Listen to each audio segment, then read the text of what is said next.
హిందువులు జరుపుకునే అతి ముఖ్యమైన పండుగల్లో ఉగాది ఒకటి. మనం ప్రతి సంవత్సరం కూడా చైత్ర మాసంలో పాడ్యమి రోజున ఉగాది పండుగను జరుపుకుంటాం. తెలుగు క్యాలెండర్ ప్రకారం ఉగాది నుండి మనకి కొత్త సంవత్సరం ప్రారంభమవుతుంది. గతాన్ని విడిచి కొత్త ఆశలతో ముందుకు సాగాలని ఆ భగవంతుణ్ణి కోరుకుంటూ ఉగాది పండుగను జరుపుకుంటాం. ఈ వీడియోలో నేను ఉగాది రోజున పూజ ఏ విధంగా చేయాలి, ఆ రోజున పాటించవలసిన నియమాలేంటి, అలానే పాడ్యమి ముందు రోజు అమావాస్య వచ్చిందండి. ఆ రోజునే సూర్యగ్రహణం కూడా వచ్చింది. గ్రహణం రోజున ఎటువంటి నియమాలను పాటించాలి అనే పూర్తి విషయాలను తెలియజేస్తానండి. ఉగాది పండగ అంటేనే గతాన్ని మర్చిపోయి కొత్త ఆశలతో ముందుకు సాగాలని ఉగాది పండుగను జరుపుకుంటాం. ఉగాది పండగ కంటే ముందే బూజులన్నీ దులుపుకొని ఇల్లు శుభ్రం చేసుకుంటాం. ఉగాది రోజున ఉదయాన్నే నిద్రలేచి తలస్నానం చేయాలండి. తలస్నానం చేసే ముందు నువ్వుల నూనె రాసుకొని తలస్నానం చేయాలి. అలానే నలుగు పెట్టుకొని తలస్నానం చేస్తే దోషాలన్నీ తొలగిపోతాయండి. కొంతమంది ఉగాది రోజే దేవుడి ఫోటోలను క్లీన్ చేస్తారు.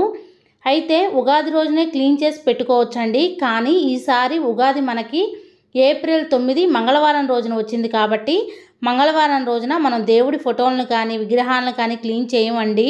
అందుకనే సోమవారం రోజునే సాయంత్రం స్నానం చేసి దేవుడి ఫోటోలను క్లీన్ చేసుకోవచ్చండి.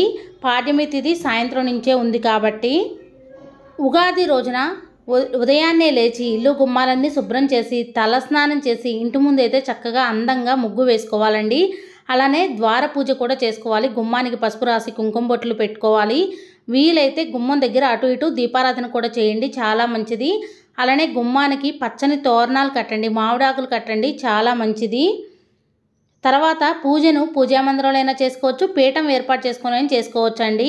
ఉగాది రోజున పూజ అంటే నిత్య పూజ మనం ఏ విధంగా చేస్తామో అలానే చేయొచ్చండి. మన ఇంటి కులదైవమైన వెంకటేశ్వర స్వామి కానీ అమ్మవారు కానీ అందరికీ కూడా పూజ చేసుకోవచ్చండి. ఈ రోజున ప్రత్యేకంగా వినాయక స్వామికి పూజ చేస్తే చాలా మంచిది. నేనైతే పూజా మందిరంలోనే చేసుకుంటున్నానండి. ముందుగా దేవుళ్ళందరికీ కూడా గంధ కుంకుమ బొట్లు పెట్టి పువ్వులను సమర్పించాలి.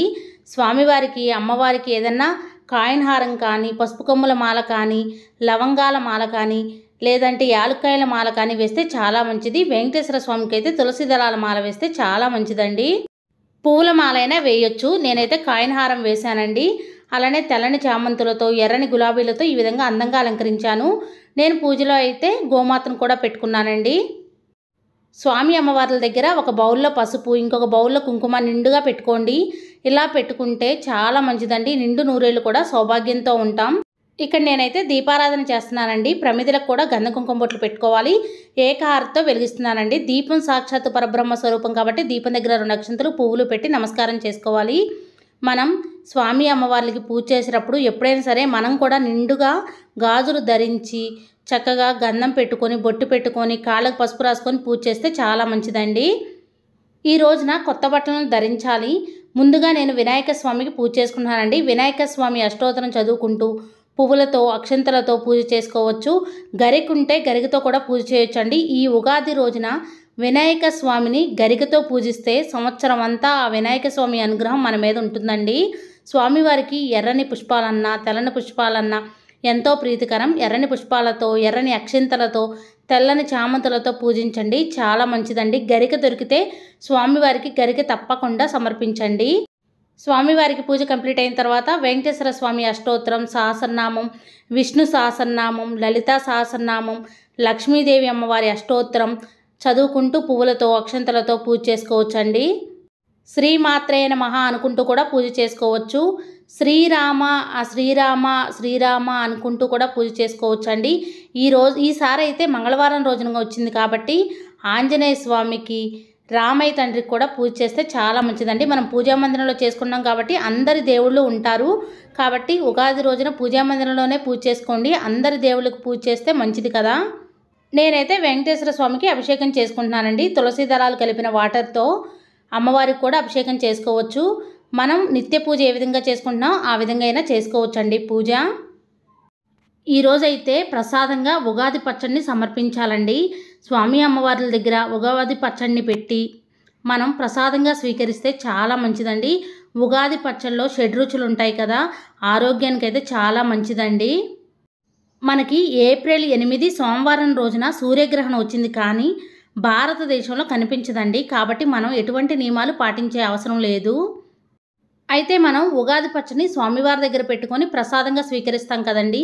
మరి కొంతమంది ఆడవారికి ఉగాది రోజున అడ్డంకు వస్తే స్వామివారి పూజ చేసుకోం కదండి. అలానే ఉగాది పచ్చడిని కూడా స్వామివారి దగ్గర పెట్టం. అలాంటి వారు నార్మల్గా చేసుకొని తినొచ్చండి. ఎందుకంటే ప్రసాదం స్వీకరించలేం కాబట్టి ఆ విధంగా అయినా స్వీకరించవచ్చు. నేనైతే స్వామివారి దగ్గర తులసి దళాలతో అయితే పూజ చేసుకున్నానండి. స్వామివారి అష్టోత్తరం వినుకుంటూ తులసి దళాలను సమర్పించాను. అలానే 1 రూపీ కాయిన్స్ కూడా సమర్పించానండి. అమ్మవారి దగ్గర కూడా పూజ చేసుకున్నాను. చిట్టి గాజులతో, గోమతి చక్రాలతో, గవ్వలతో, ఇవన్నీ ఏమీ లేకపోయినా సరే అక్షింతలతో, పువ్వులతో కూడా అమ్మవారి దగ్గర పూజ చేసుకోవచ్చండి.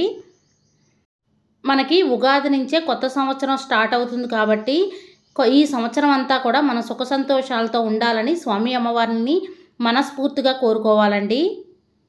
కొంతమందికి ఉగాది పండుగ రోజున దేవుడి దగ్గర బట్టలు పెట్టుకునే సాంప్రదాయం ఉంటుందండి. మేము కూడా పెట్టుకుంటాము. కొంతమంది పెద్దలకు కూడా పెడతారండి.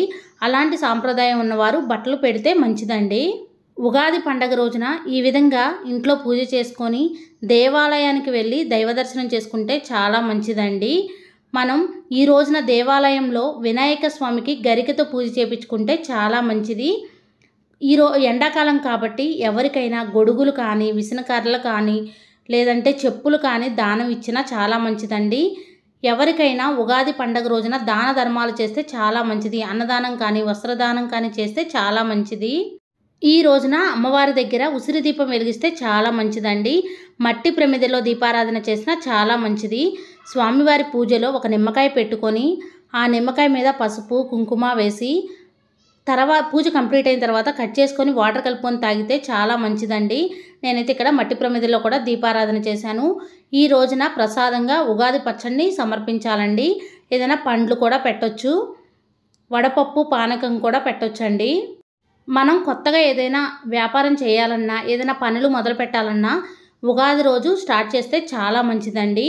ఈ విధంగా స్వామి అమ్మవార్లకు పూజ చేసుకొని ఆ పనులు స్టార్ట్ చేస్తే ఆ పనులు సక్సెస్ అవుతాయండి. వ్యాపారం కూడా మంచిగా ఉంటుంది. ఈ రోజున ప్రతి ఒక్కరూ కూడా పంచాంగ శ్రవణం చేయాలి. మనం టీవీలో కానీ లేదా ఫోన్లో కానీ పంచాంగ శ్రవణం వినేటప్పుడు కానీ, చదివేటప్పుడు కానీ దక్షిణముఖంగా కూర్చోకూడదండి. మనకి పాడ్యమి నుంచి 9 రోజులు అంటే వసంత నవరాత్రులు స్టార్ట్ అవుతున్నాయండి. శ్రీరాముని నవరాత్రులు అని చెప్పొచ్చు. ఈ నవరాత్రుల్లో శ్రీరాముడికి పూజ చేస్తే చాలా మంచిదండి.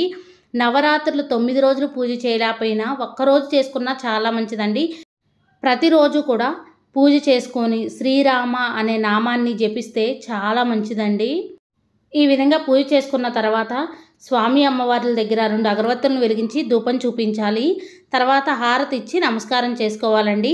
ఈ రోజున పంచహారతి ఇస్తే చాలా మంచిది. అమ్మవారి దగ్గర ఆవు నెయ్యితో దీపారాధన చేసినా చాలా మంచిదండి. నేనైతే పంచహారతే ఇచ్చాను. ఈ రోజున అమ్మవారి దగ్గర ధూపం వేసి ఇల్లంతా చూపిస్తే చాలా మంచిది. కొబ్బరికాయ కూడా కొట్టొచ్చండి. నేనైతే ఈ విధంగా పంచహారతి అయితే ఇచ్చాను. ప్రతి ఒక్కరూ కూడా సుఖ సంతోషాలతో, ఆయురారోగ్యాలతో ఉండాలని మనస్ఫూర్తిగా ఆ భగవంతుడిని కోరుకుంటున్నానండి. ఉగాది పండగ రోజున నాన్ వెజ్ తినకూడదండి. మద్యం సేవించకూడదు. ఆ స్వామి అమ్మవార్ల అనుగ్రహం మీ అందరి మీద కూడా ఉండాలని నేను మనస్ఫూర్తిగా కోరుకుంటున్నానండి. నా ఈ వీడియో మీకు నచ్చిందనే అనుకుంటున్నాను. ఎంతో కొంత యూజ్ అయిందనే అనుకుంటున్నాను. నా వీడియో కానీ మీకు నచ్చినట్టయితే లైక్ చేయండి, షేర్ చేయండి, కామెంట్ చేయండి ఫ్రెండ్స్. కొత్త వారు ఎవరైనా మన ఛానల్ చూస్తున్నట్టయితే సబ్స్క్రైబ్ చేసుకోండి. Thank you for watching. Bye అండి.